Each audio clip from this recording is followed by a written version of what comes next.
To a woman who has mastered the art of rising above her difficulties, both personal and professional, a lady who exudes warmth and charisma, a friend whom you don't have to see every day to know that she is a friend, happy anniversary. Si Helen Vela, isang kilalang personalidad sa telebisyon, ay biglang pumanaw noong Pebrero 14, 1992. Ngunit hanggang ngayon, marami pa rin ang nagtatanong, ano nga ba ang tunay na nangyari kay Helen Vela?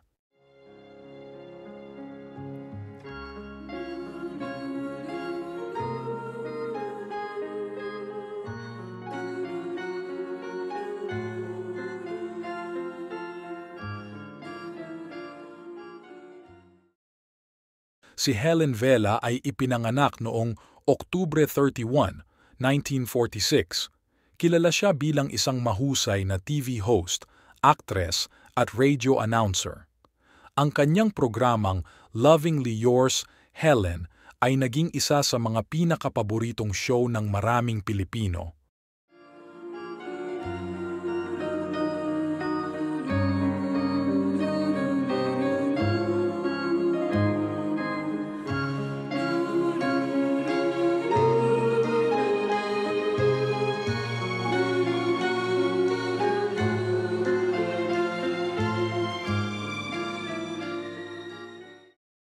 Si Helen Vela ay nagsimula bilang isang radio announcer bago siya naging isang tanyag na TV host.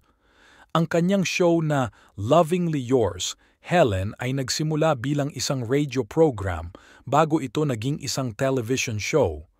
Si Helen ay kilala sa kanyang malasakit at pagpapayo sa kanyang mga tagapakinig at manonood. Dearest Mama, hi! Kumusta ba dyan? I'm sure sobrang sarap dyan sa langit. Ginto nga ba ang kalye dyan? Ano ba itsura ni God? I also want to see Him face to face someday. Parang ang sarap. Sigurado na pagdugtong-dugtungin man ang lahat ng maliligayang sandali mo rito sa lupa, ay hindi mapapantayan ang kasiyahan mo riyan sa langit. Noong Pebrero 14, 1992, pumanaw si Helen Vela sa edad na 45 dahil sa lymphoma, isang uri ng cancer. Ang kanyang kamatayan ay nagdulot ng malaking kalungkutan sa kanyang pamilya, mga kaibigan, at tagahanga. Maraming teorya ang lumitaw tungkol sa pagkamatay ni Helen Vela. May mga nagsasabi na ang kanyang kondisyon ay hindi agad na-diagnose, habang ang iba'y naniniwala na siya ay nahirapan sa kanyang sakit dahil sa sobrang pagod sa trabaho. Hanggang ngayon, ang alaala ni Helen Vela ay nananatiling buhay sa puso ng kanyang mga tagahanga at mahal sa buhay. Ang kanyang kontribusyon sa industriya ng telebisyon at radyo ay hindi malilimutan.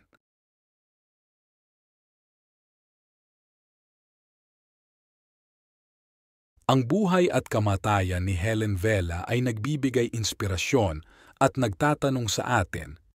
Ang kanyang legasya ay hindi lamang sa mundo ng telebisyon at radyo, kundi pati na rin sa puso ng kanyang mga tagahanga.